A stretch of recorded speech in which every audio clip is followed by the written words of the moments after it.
মৰিগাঁও ভাষাত মৰিগাঁৱত এখন মই প্ৰাইভেট ইংলিছ স্কুল খুলিছোঁ, বেয়া কাম কৰিছোঁ।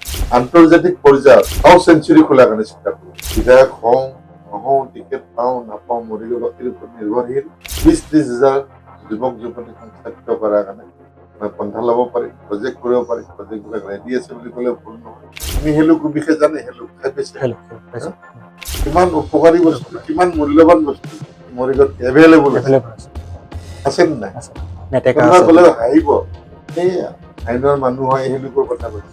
ৰমাকান্ত দেউৰীক মোতকৈ শত্ৰুতা নাই, চাকৰি কৰি চাকৰ কেলে হ'ব লাগে।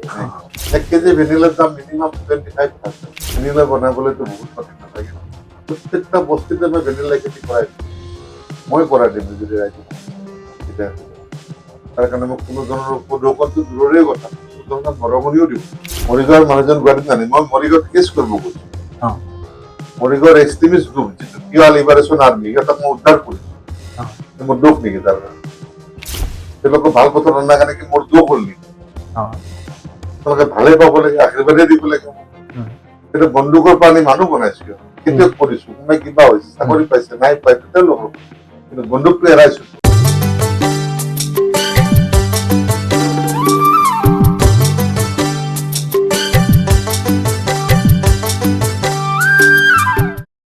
নমস্কাৰ, আপুনি চাবলৈ আৰম্ভ কৰিছে টাইমছ গুৱাহাটীৰ কথা বাৰ্তা অনুষ্ঠান। আজি আমাৰ অতিথি অজন্ত তালুকদাৰ, যিগৰাকী ব্যক্তিয়ে গুৱাহাটী হাইকোৰ্টত বৰ্তমান অধিবক্তা হিচাপে কৰ্মৰত হিচাপে আছে আৰু তেখেতৰ ব্যক্তিগত জীৱনৰ পৰা আৰম্ভ কৰি বৰ্তমান সময়ত কি কৰি আছে, সামাজিক দায়বদ্ধতা কেনেকৈ পালন কৰি আছে, সমাজৰ বাবে কি কি কাম কৰি আছে, সকলোখিনি জানিবলৈ যত্ন কৰিম।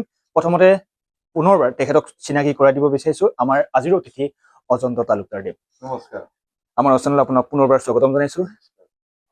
কওকচোন আপুনি আপোনাৰ জীৱন পৰিচয় কওক, আপুনি কেনেদৰে এই বৰ্তমান সময়ত অধিবক্তা হোৱাৰ আগৰ সময়খিনি কওক আৰু বৰ্তমান অধিবক্তা এই যাত্ৰাটো কেনেদৰে আগবাঢ়িল? স্কুলীয়া জীৱন আৰম্ভ কৰিলো, মই মেট্ৰিক পাছ কৰিলো নলবাৰী গৰ্ডন স্কুলৰ পৰা। তাৰপিছত মই কলেজীয়া জীৱন আৰম্ভ কৰিলো গুৱাহাটী আৰ্য বিদ্যাপীঠত। প্ৰথমত চিট পাইছিলো যদিও হোষ্টেল নথকাৰ কাৰণে মা দেউতাহঁতে থাকিব নিদিলে, বেলেগ স্কুলত দিলে, বেলেগ কলেজত দিলে, আৰ্য বিদ্যাপীঠ। তাৰে পৰা মই তেতিয়া পিউ আছিল, প্ৰি ইউনিভাৰ্চিটি বুলি কয়। মই last pre university student, last batch of pre university under the Guwahati university. তাৰপৰা পাছ কৰি গৈ পেলাই মই বজালী কলেজ পালোগৈ। বজালী কলেজৰ পৰা মই ৰয়েল BSc ফিজিক্স কেমেষ্ট্ৰি মেথছত BSc পাছ কৰোঁ। ৰয়েল BSc তাতে পৰা পাছ কৰাৰ কাৰণটো হ'ল কি, তাতে সকলো লৰালি কালত মই তাৰে পৰা মানে যিটো তৃতীয়মান পঞ্চমমান বুলি কয়, মই তাতে তিতকা হাইস্কুলত মই বৃত্তি পাইছোঁ। আৰু মই ক্লাছ 7ত বজালী হায়াৰ ছেকেণ্ডেৰীত পঢ়িছিলোঁ। তাতে মই উত্তীৰ্ণ হৈছিলোঁ ভালকৈ, সেইকাৰণে বজালীৰ প্ৰতি মোৰ এটা আগ্ৰহ আৰু তাতে পঢ়াৰ কাৰণে এটা হাবিয়াস আছিল। সেইকাৰণে মই ডিগ্ৰীটো বজালী কলেজত, কিন্তু মধ্যাংশত মই মাজতে মাদ্ৰাজলৈ গৈছিলোঁ এৰ'নটিক ইঞ্জিনিয়াৰিং পঢ়িবলৈ। কিন্তু যথেষ্ট অসুবিধা hatte, ঘৰত আমি 4-5টা মানে ককাই ভাই ভনী 5টা, দেউতা অকলশৰীয়া চাকৰিয়াল, ফাইনেন্সিয়েলি অলপ অসুবিধা হোৱা হেতু মই আধাতে মানে পঢ়া সামৰি পেলাই গুচি আহিছোঁ। আহি পেলাই মই ল পাছ কৰিলোঁ। ল পাছ কৰাৰ আগতে মই ব্যৱসায় কৰিছিলোঁ। সামাজিকভাৱে দায়বদ্ধই নহয়, সামাজিকভাৱে মই জড়িত আছিলোঁ। বিভিন্ন দল, সংগঠন, অনুষ্ঠান। প্ৰথম মই এটা অনুষ্ঠান কৰিছিলোঁ নলবাৰীত। এখন আশ্ৰম আছে, শ্ৰী শ্ৰী দুধনাথ বিহু, 1800 দুধনাথ বিহু, অল ইণ্ডিয়া বেচিছত এখন আশ্ৰম, বিখ্যাত আশ্ৰম। তাৰ শক্তি অপাৰ এণ্ড মহিমা। তাৰ লগত জড়িত হ'লে বিভিন্ন ধৰণৰ মানুহ সামাজিকভাৱে জড়িত হ'লো। বহুত মানে দৈৱত্বৰ লেণ্ড বিভিন্ন মানুহে দখল কৰি আছে। ডিগ্ৰী ষ্টুডেণ্ট, তেতিয়া মনত দুখ লাগে। দুখ লাগি পেলাই মই এটা অনুষ্ঠান গঢ়িলোঁ তাতে, Panchanan development project, PDP short time registered হয়, ছ'চাইটি এক্টৰ আণ্ডাৰত ৰেজিষ্টাৰ কৰি 5জন মানে মুখ্য আছিলে, সেইকাৰণে আমি পঞ্চনন ডেভেলপমেণ্ট প্ৰজেক্ট দিলোঁ। ময়ে দিলোঁ নাম, চলি আছে এতিয়া, ৰেজিষ্টাৰ্ড হয়, কিন্তু হয়তো ডিউজ আছে কিবা আমি আপডেট কৰিব পৰা নাই বা কৰিব পাৰিম। তাৰে গৈ পেলাই 1078 বিঘা মাটি আমি উদ্ধাৰ কৰিলোঁ। হৈছে কি গোশালা বৰ্তমান নলবাৰীত যিখন গোশালা 1920 চনতে স্থাপিত বহুত আহিছে মানুহ বহুত গৈছে মানুহ তাত যেতিয়া এই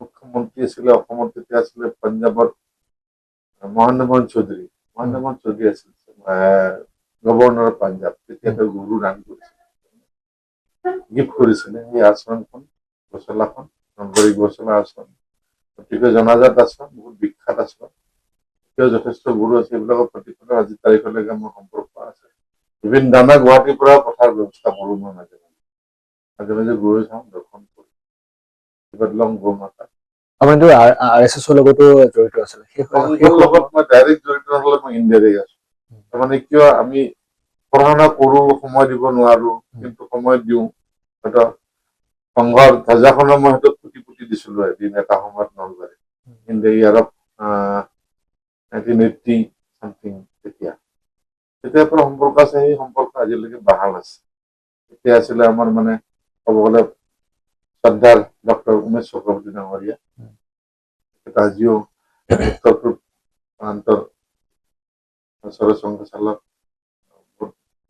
সম্পন্ন ব্যক্তি তাৰপৰা আমি আশীৰ্বাদ বিচাৰো আৰু তেখেতে মোক যথেষ্ট মৰম স্নেহ কৰে তেওঁলোকৰ নিৰ্দেশত কিছুমান আমি কাম কৰো মানে অনুষ্ঠান পাতো আৰু যিখিনি মাটি আছিলে আশ্ৰমত তেখেতৰ নিৰ্দেশ মতে আমি আগবাঢ়ি পেলাই মানে উদ্ধাৰ কৰিছো আজি তাতে 1980 কিমানত এখন স্কুল স্থাপন কৰিছিলো মই প্ৰাইভেটলি মই অৰ্গেনাইজ কৰিছিলো প্ৰথম তেখেত আছিলে প্ৰথম মানে দৰমহাদাতা হয়তো আমি পিছত আছিলো এবছৰৰ দৰমহা আমাৰ এদিনতে উঠিছিল বুলি ক'লেও ভুল নহ'ব সেইখন পিছত চৰকাৰে ল'লে কন্যা বিদ্যালয় বুলি নাম আছে কাৰ্য্যৰ আশ্ৰমৰ একদম সন্মুখতে এখন আশ্ৰম বিখ্যাত আশ্ৰম অসমত তাত গ'লে মানুহৰ মনোকামনা পূৰ্ণ হয় আৰু মই জীৱনত মনোকামনা তাৰে পৰাই আশীৰ্বাদ লৈ পেলাই পূৰ্ণ হৈছে মই ব্যৱসায় ত্যাগ কৰাৰ আগতে মই আশ্ৰমত মানে আশীৰ্বাদ বিচাৰিছিলো মই আইনী ব্যৱসায়ত মই গুৱাহাটীত যাব খুজিছো মানে মই ৰাতি নিজে সপোনত পাইছিলো মই তাতে গ'লে উত্তীৰ্ণ হ'ম আৰু গুৱাহাটীত মই আহিম নলবাৰীৰ পৰা স্থাপিত হ'ম মোৰ মা দেউতাহঁতে ঘৰ বান্ধিছে সেই ওকালতি কৰা আপোনাৰ তেতিয়া সপোন আছিল পঢ়ি থকা দিনৰ পৰাই তেতিয়া পঢ়ি থকা দিনৰ পৰা মই ৰাজনীতিৰ লগত জড়িত মোৰ সন্মুখত আছিলে CPM-ৰ MLA আছিলে নলবাৰীৰ নৰেন্দ্ৰ ডাঙৰীয়া আৰু একদম মোৰ ঘৰৰ সন্মুখতে আছে মোৰ লেফ্ট চাইডে আছিলে ভাৰতীয় জনতা পাৰ্টি আছিল তেতিয়া মদন চন্দ্ৰ তালুকদাৰ তাৰপিছত একদম আকৌ অকমান ওচৰতে আছিলে CPI মানে ধৰ্মপুৰ সমষ্টিত আছিলে তৰুণ চন্দ্ৰ ডেকাতে বেলচৰৰ ব্যক্তি আমি জেঠাই বুলি মাতো ঢুকাইছে তাৰপিছত পাইছিলো মোৰ দেউতাৰে বন্ধুৰ ভাই ৰমণী মোহন বৰ্মন জনতা দলৰ মন্ত্ৰী আছিলে শিক্ষামন্ত্ৰী আছিলে ব্যক্তিত্ব সম্পন্ন ব্যক্তিবিলাক সৰুৰ পৰা দেখিছো তেওঁলোক সন্মুখৰ পৰা দেখিছো ওচৰত পাইছো গতিকে তেওঁলোকৰ বস্তুবিলাক দেখি মনত কিছুমান পাইছো তাৰপিছত 85-ত নগেন শৰ্মা আমাৰ ওচৰতে ভাড়াঘৰ লৈছিল মানে জাতীয়তাবাদী এটা সত্তা মনত আছিলে সেইকাৰণে আগ্ৰহ আছিল নগেন শৰ্মাক হয়তো আমি নলবাৰীৰ পৰা জিকা আনাত যথেষ্ট সহযোগ কৰিছো ঠিক তেনেকে হয়তো মই কংগ্ৰেছত ভূমিধৰ বৰ্মনকো ডাঙৰীয়াক জানো তেওঁৰ পুত্ৰ মোৰ ক্লাছমেটে আছিলে তেনেকে মই নাজিৰাৰ পৰা হিতেশ্বৰ শইকীয়াদেৱকো জানো তেওঁৰ পুত্ৰ মোৰ ক্লাছমেট আছিলে বৰ্তমান অপজিশ্যনৰ লিডাৰ চৰকাৰৰ দেৱব্ৰত শইকীয়া তেনেকে ভূমিমনৰ পুত্ৰ দিগন্ত বৰ্মন মোৰ ক্লাছমেট মোৰ সময় বয়সত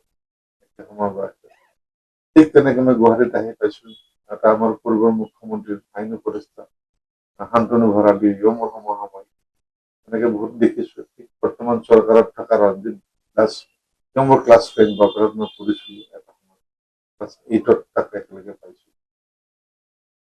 বিভিন্ন পাইছো তাৰোপৰি মোৰ পৰিয়ালৰ পৰা সম্পৰ্কিত আজি অপজিশ্যনত আছে যদিও মনোৰঞ্জন তালুকদাৰ মোৰ বিন্দুৱে হোৱা সম্পৰ্ক কিন্তু কোনোদিন তেওঁক মই লগ কৰা নাই যাৰ কাৰণে প্ৰকৃত হব পাৰে মই জাতীয়তাবোধ বজাই ৰাখো সামাজিকতা বজাই ৰাখো বিভিন্ন জাতি ধৰ্মৰ মই সম্পৰ্ক বজাই ৰাখিছো আপুনি শিক্ষা ব্যৱস্থাটো ভাল কৰিবলৈ আপুনি অহোপুৰুষাৰ্থ কৰি আছে শিক্ষা ব্যৱস্থাটোক আপুনি স্কুল এখন খুলিছিলো নলবাৰীত এটা সময় আপুনি কিয় ভাবে চৰকাৰে সেই শিক্ষা ব্যৱস্থাটোক উন্নত কৰিব পৰা নাই মই যেতিয়া মানে আবেদন কৰি আহিছিলো মাদ্ৰাজাৰ পৰা ইঞ্জিনিয়াৰিং কমপ্লিট নকৰা এৰোনটিক ইঞ্জিনিয়াৰিঙৰ বিষয়ে মই প্ৰথমে জনা নাছিলো, পিছত গম পালো যে এইখন কমপ্লিট কৰিব লাগিলে মোক দেউতাৰ মাতৃত্ব সম্পত্তি কমপ্লিট বিক্ৰী কৰি হয়তো আহিব লাগিব।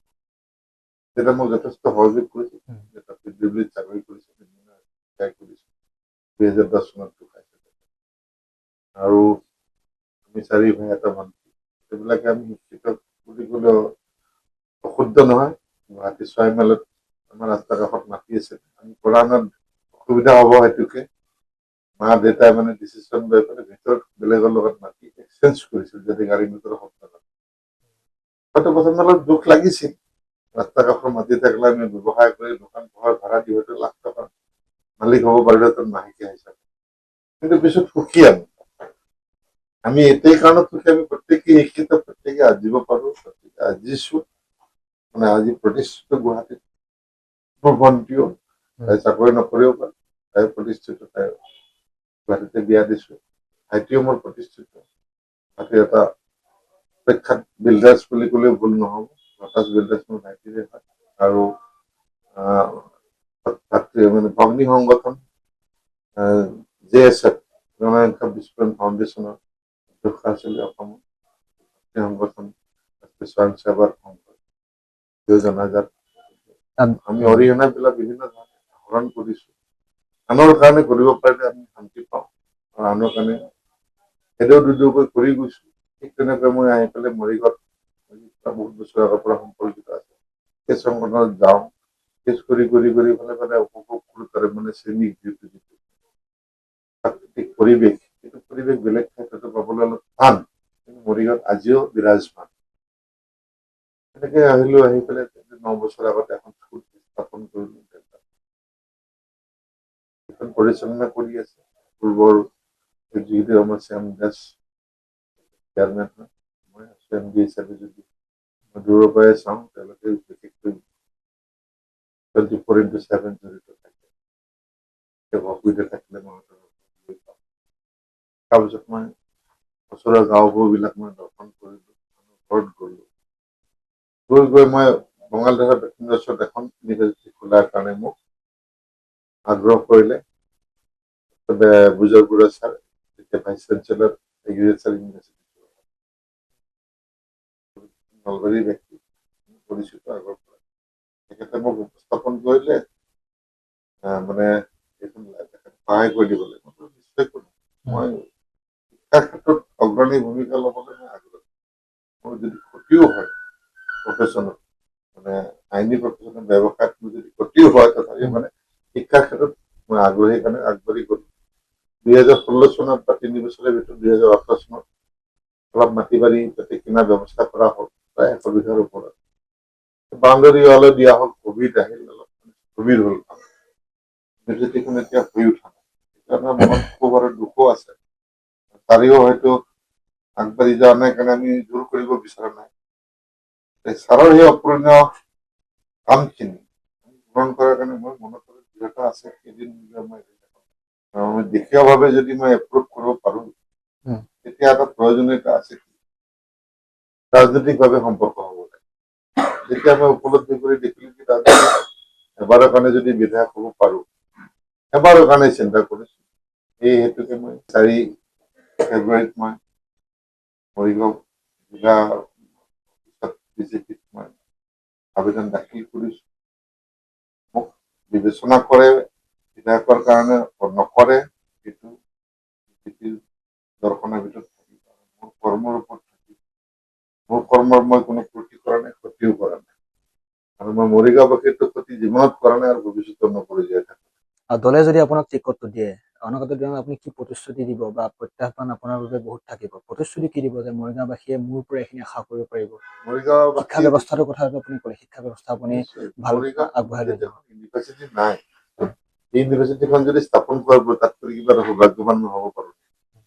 তাৰ বিনিময়ত মোৰ কিবা প্ৰয়োজনীয়তা নাই, কাৰণ কিয় নাই, মোৰ এটা দৈনিক এটা সচ্ছল অৱস্থা আছে। মোৰ লগত নাই বোলে বিভিন্নজনে কাম কৰি আছে, জুনিয়ৰ হিচাপে কাম কৰি আছে, গোটেই অসমতে আছে। মোৰ প্ৰত্যেকখন কোৰ্টতে মোৰ এজনলৈ জুনিয়ৰ আছে। মই নাই বোলে এতিয়ালৈকে 200-300 উকিল প্ৰডাক্ট কৰিছো। তেওঁলোকৰ আশীৰ্বাদ মোৰ আছে, তেওঁলোকৰ মৰম স্নেহো আছে। তেওঁলোকে আজি নাজানিলে ৰাতি মোক দিগদাৰি দি হলে ফোন কৰি ছাৰ এইটো কি হ'ব, সেইটো কি হ'ব। মই তেওঁলোক আজিলৈকে ডিনাই কৰা নাই। মই উপদেশ দিলো এনেকে ক'ব, মানে ক্লায়েণ্টক কেতিয়া ব্যৱহাৰ কৰিবলৈ সিহঁতক কোৱা নাই।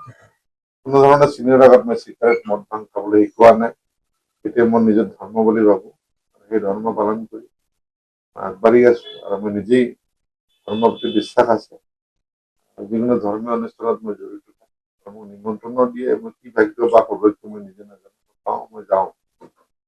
লগতে মোৰ পৰিয়ালেও মোক অসমৰ বৰ্তমান কৰ্ম সংস্থাপন এতিয়া বাহিৰত গৈ আমাৰ অসমৰ ল'ৰা বাহিৰত গৈ মৃত্যুমুখত পৰিব লগা আছে। ইমান অসমত কৰ্ম সংস্থাপনৰ ক'ৰবাত অভাৱ হৈছে নেকি? এটা আপুনি ভাবেনে? কৰ্মসংস্থাপনৰ অভাৱটো তাক অসমত কিদৰে নহয়, পূৰাব গোটেই পাৰিম? ভাৰতবৰ্ষত গোটেই পৃথিৱীতে কৰ্মসংস্থাপনৰ অভাৱ হৈছে।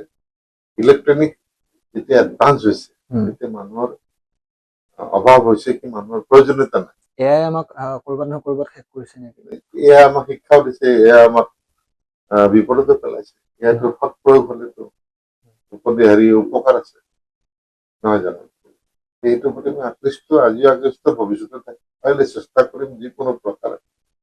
এই চাবজেক্ট নোৱাৰিব পাৰো, বহুত হয়তো এক্সপেঞ্চিভ হয়। যেন হয়তো অসমৰ পৰা যদি মই এটাকো বছৰত ওলালেহেঁতেন পৃথিৱীত নাম থাকে, সেইটো মোৰ আশা লাগে। আৰু সেই আশাটো লৈ আগবাঢ়িছো।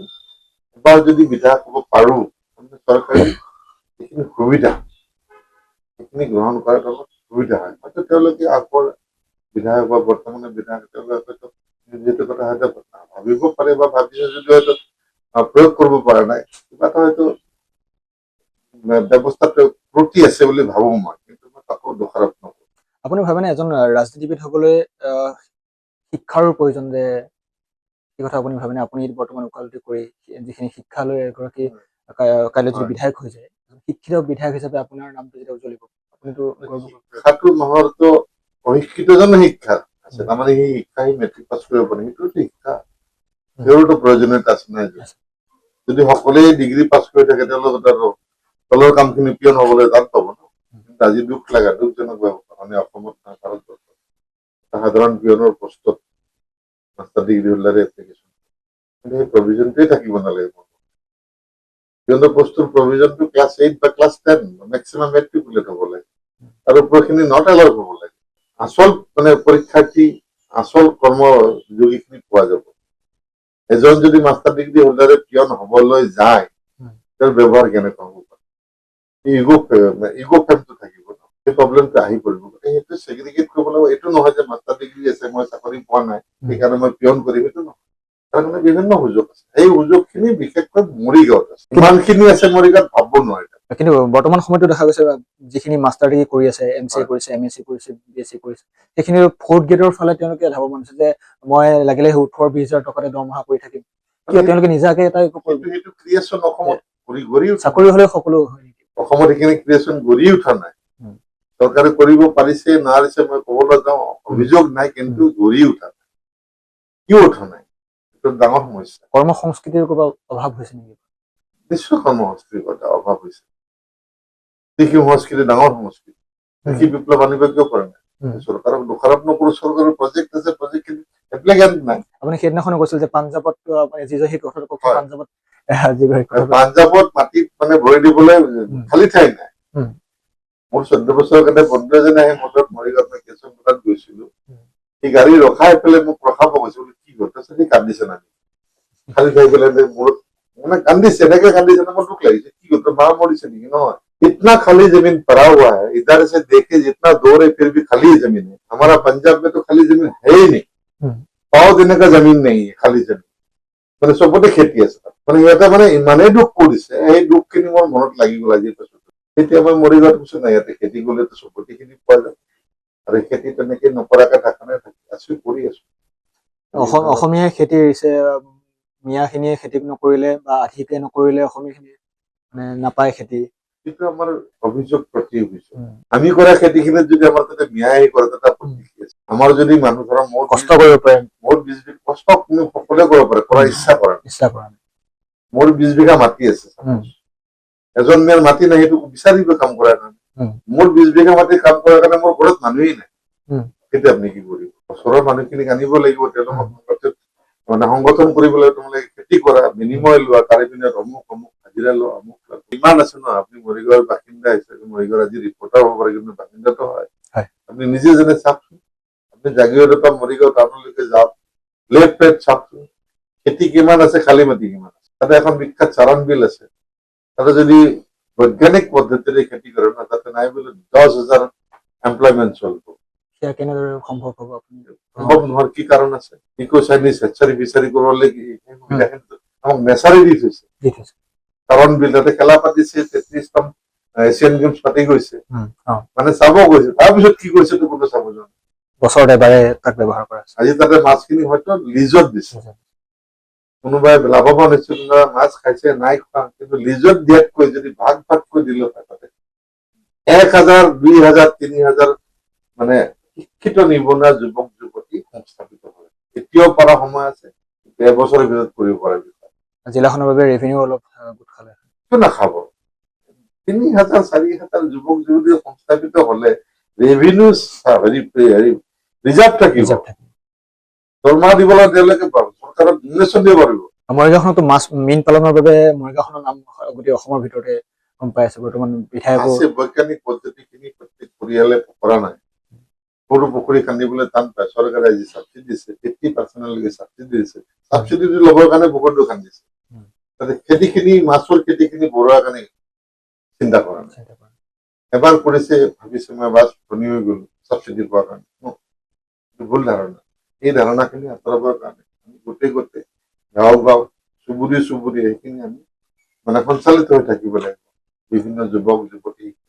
প্ৰসংগটো সলনি কৰি আমি আহিব বিচাৰো আপোনাৰ উকালতি জীৱনৰ পাতনিৰ পৰাই, যে আমিতো সাংবাদিকসকলে কিছু কথা আইন যিহেতু জানিব লাগে। আমি হয়তো অলপ পঢ়ি আছো, কিছু লোক নপঢ়াকে তেখেতসকলে সাংবাদিকতা কৰি আছে, লিখা পঢ়া কৰি আছে। তেখেতসকলে এনেকুৱা কেইটামান কি কি জানিব লগা থাকে যে আইনৰ বিষয়ে, য'ত তেওঁলোকে কেতিয়াও আৰক্ষীয়ে বা তেখেতসকলক প্ৰেচাৰ দিব সক্ষম নহয়। কিছুমান আমি জানো যে ভিডিঅ' এটা কৰিলে 18 বছৰ তলৰ ছোৱালীজনী আমি ব্লাৰ কৰি সেইবিলাক তেওঁৰ নাম এড্ৰেছ আমি কেতিয়াও জনাব নোৱাৰো।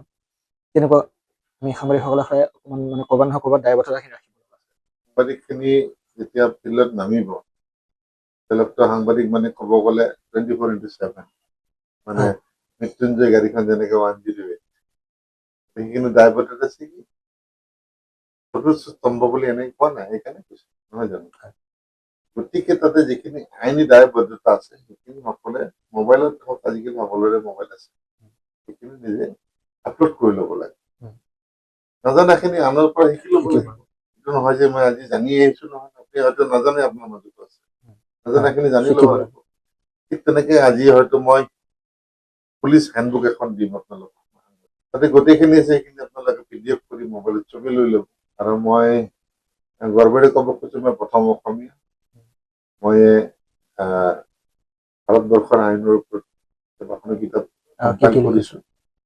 তাৰে ভিতৰত মোৰ কিতাপ আছে NDPS ড্ৰাগছৰ ওপৰত লিখিছো, নাৰ্কটিক ড্ৰাগছ এণ্ড সাইকোট্ৰপিক সাবষ্টেন্স। সেইখন কিতাপ মই 2003 চনত ভাৰতবৰ্ষৰ চৰকাৰৰ ফালৰ পৰা তেতিয়া বাজপেয়ী চৰকাৰ আছিলে, মই সমাদৃত হৈছিলো এখন কিতাপত পঢ়ি। তাৰপিছত মই এইখন আকৌ মডিফাই কৰি পেলাই এইখন ড্ৰাগছৰ এইখন কমেণ্ট্ৰি এখন কৰিছিলো 2010 চনত। এইখন উলিয়ালো। মোৰ পাব্লিচাৰ কিন্তু অসমত কোনো আগবাঢ়ি নাই, সেইটো মোৰ মনত দুখ আছে।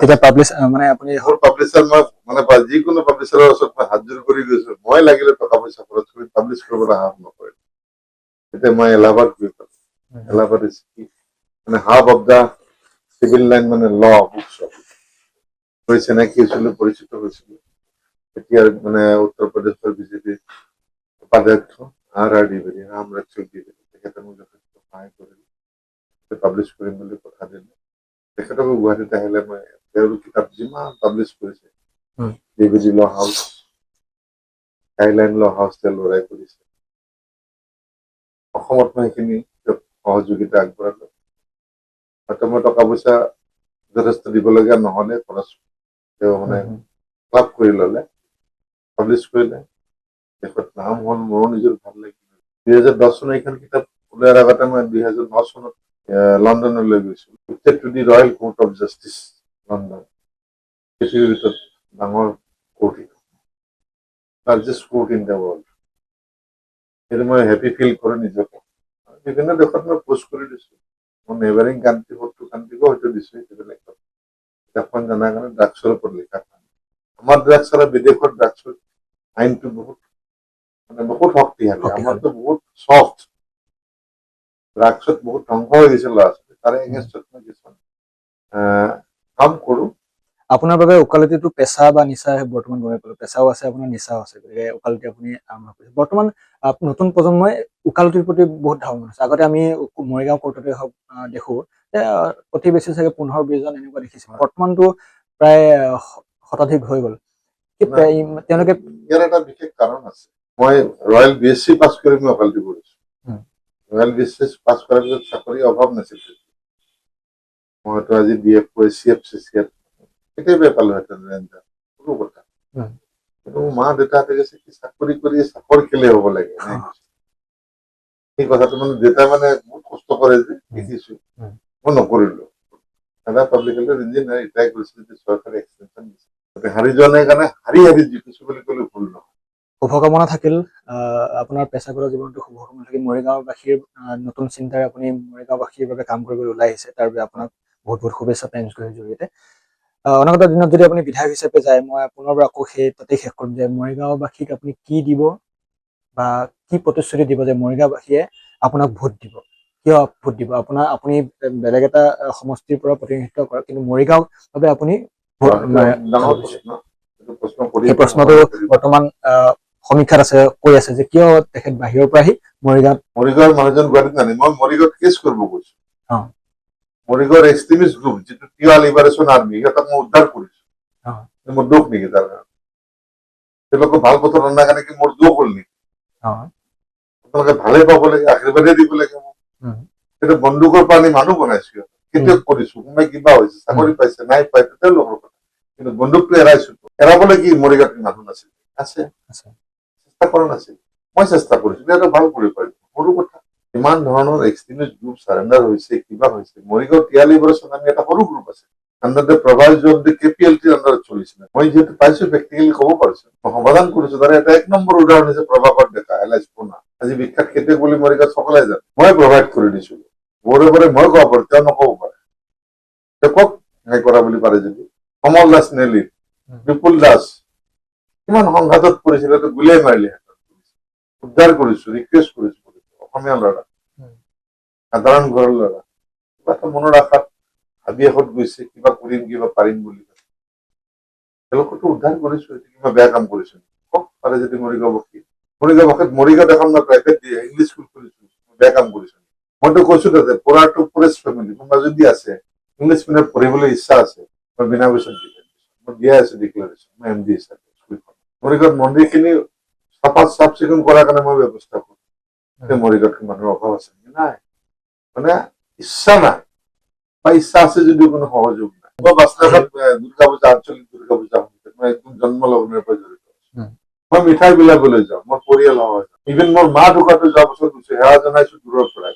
গুৱাহাটীতো আপোনাৰ আতিথ্য সেৱাৰ আপুনি কৰে। গুৱাহাটীতে যিকোনো মানুহ আহিলে এইটো মোৰ মায়ে সৰুতে শিকাইছিল, যিকোনো মানুহ আহক এনেকুৱা নহয়। কিন্তু মোৰ পৰম ধৰ্ম আৰু সেইটো মানৱ ধৰ্ম, সেই মানৱ ধৰ্মখিনি মই কৰিবলৈ সুবিধা পাইছো। মই বিশেষকৈ শ্ৰী শ্ৰী মহাপুৰুষ শ্ৰী শ্ৰী হৰিদেৱৰ শিষ্য আমি, হৰিদেৱ গুৰু হয় আমাৰ, আৰু আমি বগৰী সত্ৰৰ অৰিজিনেল মানুহ। হৰিদেৱ গুৰুৰ প্ৰথম সত্ৰ হৈছে কি বগৰী সত্ৰ, আৰু তেওঁৰ ভনীয়েক আই ভুৱনেশ্বৰী অসমৰ প্ৰথম সত্ৰাধিকাৰ। গতিকে আই ভুৱনেশ্বৰীৰ আশীৰ্বাদ, হৰিগুৰুৰ আশীৰ্বাদত এইখিনি আগবাঢ়ি আহিছো। কোনো বিপদ বিঘিনি নোহোৱাকৈ মানে তলে জলে আকাশে বতাহে ঘূৰি ফুৰিছো। আজি মৰিগাঁওবাসীৰ আশীৰ্বাদতে মই সুস্থ শৰীৰে আছো, যাবলৈ যিকোনো মোৰ সাজু আছো। মোৰ শেষৰটো প্ৰশ্ন, ৰমাকান্ত দেউৰী বৰ্তমানৰ বিধায়ক, আপোনাৰ প্ৰত্যাহ্বান হ'ব নেকি বাৰু? মই প্ৰত্যাহ্বানটো কাকো বুলি নাভাবো। প্ৰত্যাহ্বানটো প্ৰত্যেকটা মুহূৰ্তে মানুহৰ প্ৰত্যাহ্বান, প্ৰত্যেকটা মুহূৰ্তে। আজি মোৰ এটা কেছ আছে, মই বিৰাট পঢ়া শুনা কৰি গোটেই ৰাতি কষ্ট কৰিছো, মই মোক প্ৰভাইড কৰিছে, হেল্প কৰিছে, গৈ যে দেখিছো কোৰ্টত জজে নাই, সেইটো ডাঙৰ প্ৰত্যাহ্বান। আমি ইমান প্ৰিপেয়াৰ কৰি গৈছো, গোটেই 2 ঘণ্টা 3 ঘণ্টা হোমৱৰ্ক কৰি গৈছো। এই প্ৰত্যাহ্বান বিলাক কেতিয়াও কেতিয়া ফুটাই কোনো প্ৰত্যাহ্বান এনেকুৱা হয় ৰমাকান্ত দেউৰীক মোৰতো শত্ৰুতা নাই। ৰমাকান্ত দেউৰী 10 বছৰ আজি MLA হ'বলৈ সম্পূৰ্ণ হ'ব। তেওঁৰ কাৰণে তেওঁৰ মূল্যখিনি তেওঁ বিচাৰিব। তেওঁ টিকেট বিচাৰে, তেওঁ টিকেট পায়, তেওঁ নাপায়, মোৰ কোনো তাতে মানে ক্ষোভ নাই। মই বিচাৰিছো, মই কিবা এটা কৰিব বিচাৰিছো। হয়তো তেওঁ সেইটো বিচাৰিছে ইউনিভাৰ্চিটিৰ বিষয়ে, হয়তো মই আজিলৈকে শুনা নাই। 10 বছৰ মই তাতে সম্পৰ্ক আছো, 10-12-15 বছৰ ধৰি।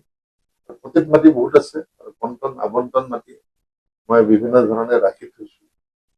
অন্তত 2000 বিঘা মাটি আমাৰ হাতত আজিও মজুত আছে। মৰিগাঁও মই জড়িত আছো।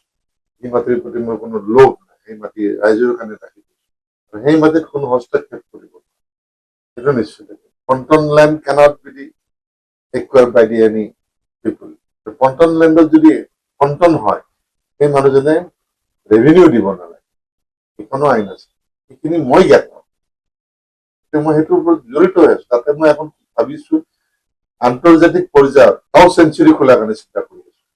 যিখিনি মাটিত খেতি বাতি কৰিব নোৱাৰি, অলপ দ ওখ খালা চাফৰ গছ গছনি, আন্তৰ্জাতিক পৰ্যায়ত কাউ চেঞ্চুৰী নৰ্থ ইষ্টত ক'তোই নাই।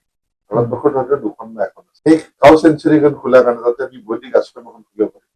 বৈদিক শিক্ষা দিয়াৰ কাৰণে 10জন মানুহ ওলাই। আজি আমি এখন পূজা পাতিব লাগিলে বিদেশৰ পৰা, মানে কি অসমৰ বিভিন্ন বাহিৰৰ পৰা দাৰ্বিন আনিব লগা অৱস্থা। কি কাৰণত? বৈদিক শিক্ষাই নাই। অথচ আমাৰ বৈদিক ইউনিভাৰ্চিটি আছে, সংস্কৃত টোল আছে, সংস্কৃত ইউনিভাৰ্চিটি আছে, সংস্কৃত টোল আছে। শিলচৰৰ ফালে শিকিব গৈছে, গুৱাহাটীৰ পৰা শিকিব গৈছে, মই নিজে পঠাইছো। কিন্তু কোনো অসমীয়া ল'ৰা আগবাঢ়ি মৰিগাঁওবাসীলৈ মই সেৱা জনাইছো, নমস্কাৰ জনাইছো। তেওঁলোকৰ আশীৰ্বাদ মোৰ হৃদয়গত কৰি আগবাঢ়ি যাম। বিধায়ক হওঁ নহওঁ, টিকেট পাওঁ নাপাওঁ, মৰিগাঁওবাসীৰ ওপৰত নিৰ্ভৰশীল।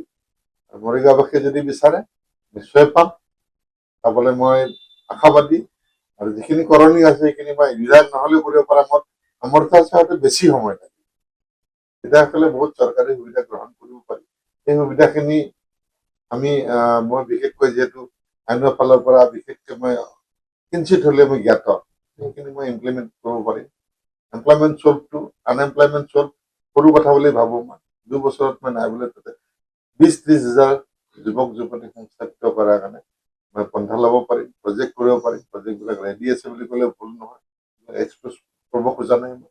এইবিলাক এটা প্ৰজেক্ট আমি ইচ্ছা কৰিলে বিক্ৰী কৰিব পাৰোঁ, কিন্তু মই মৰিগাঁৱৰ কাৰণে সাঁচি ৰাখিছো। আমি হেলুকৰ বিষয়ে জানে, হেলুক খাই পাইছে, কিমান উপকাৰী বস্তু, কিমান মূল্যৱান বস্তু মৰিগাঁৱত এভেইলেবল আছে নে নাই? ক'লে হাঁহিব, এই আইনৰ মানুহ হয় হেলুকৰ কথা কৈছে।